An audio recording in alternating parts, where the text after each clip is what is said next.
Бүгүн 17-сентябрда Ак Үйдүн алдына Баткендеги Тажикстан менен болгон чек арадагы абалга нааразы тургундар топтолушту. Митингдин жүрүшүн милиция кызматкерлери көзөмөлгө алып, 10го жакын митингчини кармап кетти.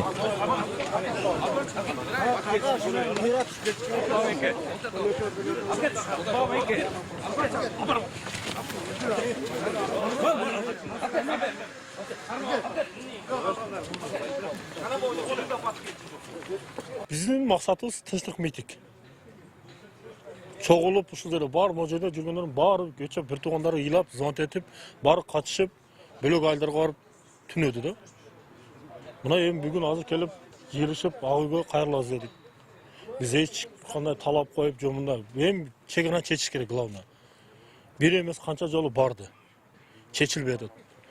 Жерге чөп чыккандан бери барат. Ошондон баштап ызычуу. Тооңду, коюңду айдасаң деле Тажиктердин границасынан жемишке базарга түшсөң деле Тажикстан баары тосуп кыйнап атат. Ошону чечиш керек да. Главное чечиш керек. Максат. Биз эми эмне Кытайга, ладно, Кытайга карыз экенбиз. Биз же Тажикстанга да карызбызбы? Бир чечиш керек да, канча жолу баратат бийликтегилер. Эч чече албай атат. Ушуну чечип берсе жакшы болот. Турат бардыгы. Кирип алып сүйлөшөт го, жакшы эле. Монтебиз, тигинтебиз деп. Барсын эми границага жолугса кыйын болсо, барып бир ай жашасын границага. Көрөт абалды. Андан кийин милиция кызматкерлери митингчилерди 1-май райондук акимчилигинин имаратына баштап келишти. Акимчиликтен митингчилерди акимдин ордун басары кабыл алды. Кандай чечиш керек? Жана сиз айтып атпайсызбы сунуштар? Ал жөн эле аксакал эмес, ал ошо губернатор болуп, ошо чек ара. Митингчилердин арасында бул чек ара маселесин 1-май райондук акимчилиги карай турган маселе эмес дегендер да болду. 1-май районунун ЖКХсы боюнча орун басар. Бунун чек арага тиешеси жок. Бул өкмөттүн өкүлү эмес, Аскар мырза. Жок. Өкмөттүн өкүлү эмес, бул жергиликтүү бийликтин акимдин. 1-май райондук акимчилигине нааразы болгондордун арыз моңун укканы өкмөттүн өкүлдөрү да келди. Абалды кармоо, курал колдонбоо, эл менен түшүндүрүү иштерин жүргүзүү болуп жатат. Сиздерди да чакыртып кетебиз, туугандар. Сабырдуулукту кармап, өкмөт тарабынан иш аракеттер болуп жатат. Азыркы убакта жогорку кеңештин депутаттары дагы кеңешме өткөрүп атышат. Ошол жерден да ошо чек ара маселеси көтөрүлүп жатат. Билесиздер, бүгүн мамлекет башчыбыз дагы өзүнүн контролунда алды ошол маселени. Негизинен иштер жүрүп жатат. Лейлек районунун тургундары жана Баткендеги чек арага кайдыгер карабаган жарандар өкмөт өкүлдөрүнө чек ара маселесин конкреттүү түрдө чечип берүү талабын коюшту. Лейлек районунун блокбашы айылдан келип, азыркы сиздер коюп аткан талапка канчалык мен азыр келип кошулдум. Мендеги талап бийликтин алсыздыгына, бийлик азыр ошол биздин айылда өзүбүздүн жерди өзүбүзгө жер кылып трансформация кылып бербей жатат. Тажикстандын границасыны чеп менен баягы щит менен коргобойт, эл менен коргош керек. Канча эл мына блокбашы айылында мисалы үчүн Кулундай өкмөтүдө, Кулундай өкмөтүнүн жеринде канча элдер үйсүз, жайсыз жүрөт. Ошол жерди белгилесе, өзүбүзгө бербей, тажик туугандар щитти коппогон тажик туугандар малыны жаят, эмесин алып келет, малыны эметип, жемесин болуп кирип келип атат. Бул маселени коюш керек. Биз андан башка көптөгөн биз качанга чейин биз Баткен өгөй баладай болуп туруп өткөрөбүз. Биз өгөйбүзбү? Биз Баткен тарыхый эл. Биздин Баткен Исхак Разаков башкарган эл. Канчадаган алымда биз сабырдуу элбиз. Бизде ыйман жашаган эл. Биз ыймандар ушул Кыргызстанга Лейлектен ыйман тараткан. Бир-биримизге. Биз сабыр кылабыз, алхамдулилlah. Biz sağır kılağız, biz sağırdı veririz. Daha ne ökmöttün, uruşmazdan, talaşmazdan, biz hiç kaçan kural jarap karmagan yer emes biz. Biz ıntımakka çakırgan, bilimdike çakırgan, erdi jakşılıkka ündögön elimiz. Biz şuşunçalık sağırımızga sizler dağı kömöktöş bolup, yardım verip, prezidentke tepkir almagan armanlarımızda aytıp, bunun da kalp ögüler bolmasın. El öйте kanca bir balam dep, bonum dep, bozdop durganda kanday bolmadı. Бұл екі баланың ұғышын ордыға селет, мен ұғышымша бұларды сұрақ қапсыңар туғандар. Ана көрдіңер не болды? Мына көріп атасыңар алар қандай даярданғанын. Мына мен бір жерді айтайын. Азыр барсаңар Қайрақашта 30 метр жер мурда асфальт кеткен, қиялап қанша миллиондогон акчалар менен біз 30 метр жананы жаналап жол кылдык. Ушуну сүйлөшө албаган силер айткан Курманбай кыла беле ушуну? Билесиң, мына мен 61-ге кирдим. Биздин чегара кайсы жерде? Биз поезд менен Бишкекке келет элек. Биз эмне үчүн кече алардан Кысакөл жактан 150 адам чыкты. Бул Тажиктин жогору жактагы буйругу деп эсептейм. Өзүңөр эсепти билсеңер балдар. Ошол болгон күнү Тажикстандын президенти менин угушум боюнча, мен туугандарым айтып отурат. Түнү менен сүйлөшүп отурам. Ленинабад облусунда жүргөн. Ошол 150 Кысакөздөн ел чыккан күнү олар Ленинабад облусунда жүргөн президенти. Президенттен же өкмөттөн алардан буйрук болсо, бизге окшоп бир дагы Тажикстандын гражданы бизге окшоп сүйлөй албайт. Өзүңөр билесиңер балдар, алардын бир журналисти Facebook'tan çıktı. Kırgızlar, üskü glazi, seler bul жерде emesingер, seler Altay'dan kelgensingер, жериңе жоқ деп. Bir jurnalist, bir uşuğa atep bir aldı bu. Alardan buyruk bolmasa, alardan jurnalist emez. Bizge okşoğun grajdan neyem söyleye algan жигит. Biz Kudayga şükür, bizde mınanda demokratiya var ki. Bizim prezident menen Aktaş'ta söylöştü. Süköl'de söylöştü. Kanat oldu. Emne oldu olar, Bir nemen bana seler hükümetin ökülü olsanlar, bizge aytıra bizde hak edeyim. Emne oldu olar. Abzatin bir ölüş gerek mi?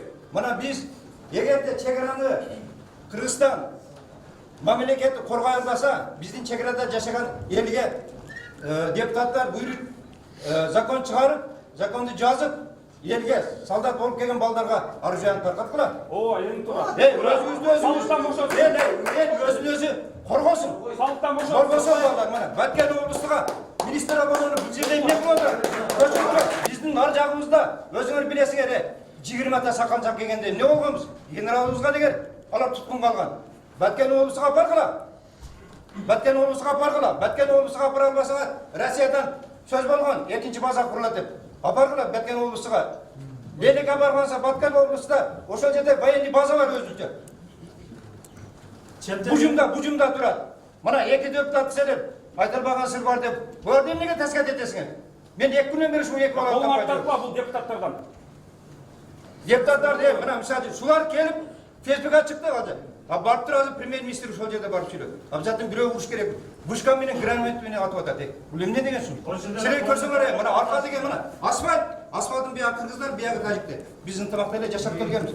Алардын жогору жакта бирдемеси болбосо, алар оңдоп айтпайт. Алар Кытайга берген жерин бизден алгысы келип атат. Президенти жаман дебейли.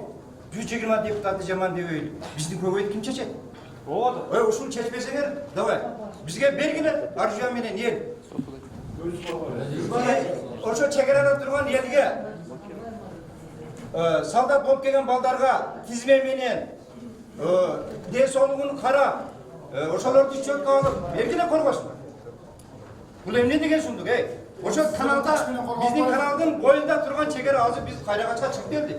Ленек деген жазууда алып таштады. Силер бир барып көргүлө. Чемтен балдар, ленекти алса балдар. Кыргызстан бир канат кыркылат. Leylekten bilesiniz kimdir çıkıyor? Leylekten kulundu degen ayılga bizni sıkak razak atağız. Emne üçün eldi var köçür bargan. Çekeranın tosoyun deyip köçür bargan. Alasızdan. Marın bu, köl bu. Artık ben kağlagan жерде yaşakla hukuktumun, Kırgızstan'ın elimin. Aytat, asiler büyüdü, çoğulsanar taçlarga teşendir. Bizden yaşayıp mı? Bizden Kırgızstan'da yaşayıp çıkan Tacik'in var mı, Kıtay'ın var mı, Türk'ün var mı? Biz kimisiga deyiş otalım. Bizdin çekiranı toz beresiңер, toz berбесеңер, бұл митинг, бұл алғашқы митинг болып есептеледі балдар. Ақша менен чыгаш керек. Уктуңду келбейсиң барды. Мұның бары сіздердің жауаптарыңыздардан болады, урматтуу өкмөт. Мына кан төгүлгөнгө чейин алып барып атасыңар. Ушуну 20 жыл болду да Баткенский событияда. Ошодан бери эле кайталанып келатпайбы жыл сайын. Эми болсо азыр сабыр кылып дейсиңер. Мына эгемен болгонубузга 28 жыл болду. 28 жылга жаштагы балдар сабырдан чыгып кетет. Ошон үчүн мен азыр эч кандай саясатташтырбайм бул жерде, эч кимге тартпайм. Бирок мына биздин өкмөтүбүз чабал болуп атат. ар бир мондай вооруженный конфликттин артында жакшы, то есть алдында жакшы дипломатия болсо, ошол конфликт чыкмак эмес. Эми азыркы мына биз сунуш кылып атабыз, 7-8 ушун сунушту кылдык. Мен ошол жерде жеке өзүм сунушумду айттым, коштурдум. Бизге мына азыр жаштар чыгып атат, сабаттуу жаштар чыгып атат, сабаттуу мындай эркиндүү жаштар чыгып атат. Ошолорго эрктүүлөргө жол бергиле, генерал-губернаторство полномочиясын бергиле Баткенде. Акаев жөн эле Баткен область кылып коюптур, жөн эле кылып коюптур. Губернаторубузду таппай атабыз. Ошого жакшы ыйгарым укукту ыйгарып бергиле. Генерал-губернаторствону бербесек, мына азыр айтып атат, бу жерде жамаат менен кошулбайт эле Россиянын базасын алып келиш керек. Биз эми кечке ошентип Россияга жалдырап жүрө беребиз. Өзүбүз качан мындай күчтүү болобуз, качан күчтүү, эрктүү эл болобуз. Урматтуу кыргыз туугандар, келгиле мына азыр сабыр кылып атасыңар, сабыр кан төгүлүп атат, кан төгүлүп атат. Мен азыр сабыр кылып отура берсем, эртең мени жибере берет экенсиңер да ошол жаккачы. Мына чабал бийликтин, чабал өкмөттүн айынан мен өлүп кетейинби?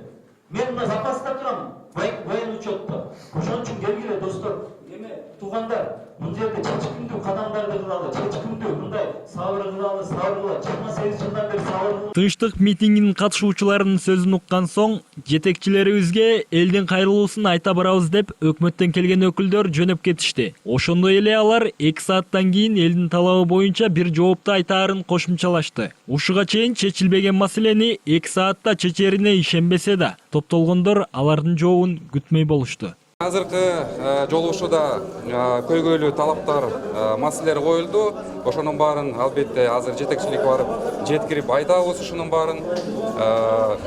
Жетекчиликти билип турасыздар, азыр премьер-министр, вице-премьер-министр жеринде жүрүшөт, маселени чечкенге жөнөштү. Бүгүн эртең менен албетте жеткирип, мөөнөттөрү боюнча айта албайм керекке каршы, бирок массалык маалымат каражаттары аркылуу беребиз. Ушул чоңдорго, биздин бийликке, өкмөт башчыларга бир кайрылуум бар болчу да. Могул мисалга канчалаган жолдор салынып атат, канчалаган бир чоң инвестициялар келип атат. Ошол инвестициялардын бир аз бир кандайдыр бир бурчун деген ошол биз границаны тактаганга, ошол границаларыбызды тактап ошол жака бир зым тартып бергенге коротсо болбойт беле деген бир сунуш бар да. Эмнеге дегенде бул көп жылдан бери көйгөй болуп келатат. Могул жакта бир жолго бөлүнгөн акчаны токтотуп болсо деле, ошол өзүнүн границаны бүтөп албасак, бул эмне пайда? Жашаган үйүңдүн мисалы бир жакчагы тешик сыяктуу жол болсо бир терезеси жок сыяктуу да. Биз Лейлек районундагы калк ушунчалык сабырдуу калк экенбиз. Сабыр кылып, ушул сабырыбыз түгөдү. Чын-чынына келсе, көчөгө көрдүңөр, балам деп, отом деп, боздоп бирөөлөр окко ушту. Эми негизги биздин максатыбыз бийликке урматтуу Сооронбай Шарипович, ушул биздин Лейлек районуну өгөй баладай кылбай бизге жакшы көңүл бурсаңыз, биздин азыркы абалыбызды, тургусуз абалыбызды көрүп турат бүткүл Кыргызстан. Эми негизги айтылган максатыбыз ошол жерде элибиздин тынчтыгы керек бизге. Ошол керек, негизгиси. Анан ошол трансформация кылып берсе, бир үйдө 3 үй бүлө жашап аткан үй бүлөлөр бар да. Ошол биздин негизги максатыбыз деле ошол өзүбүздүн элди карасын, өзүбүздүн элге ошолорго мүмкүнчүлүк берсин. Границадан чеп менен, шит менен корголбойт граница. Граница эл менен корголот. Мен Ысык Көл областынан Балыкчы шаарынан келдим. Балыкчы Ак Жол ынтымак коомунун негиздөөчүсү жана төрагасы болом. Биз ушул көйгөйдү интернеттен көрүп жана жаңылыктардан угуп, жаран катары жата албай келдик. Ошондуктан биздин азыркы турган турпатыбыз ушунча эл чогулду. Элдин биринчиден эле мен так айта кесе кетейин, эч кандай мыйзам бузууга, эч кандай бир каада салтка зыян келтирүүгө жана кошуна мамлекеттердин аброюн түшүрүүгө иш-чара көрүлгөн жок. Бул жеке гана кыргыз элибиздин бир кулач болсо да өз жерибизди өзүбүзгө алып калуу негизинде балдар көтөрүлүп атат.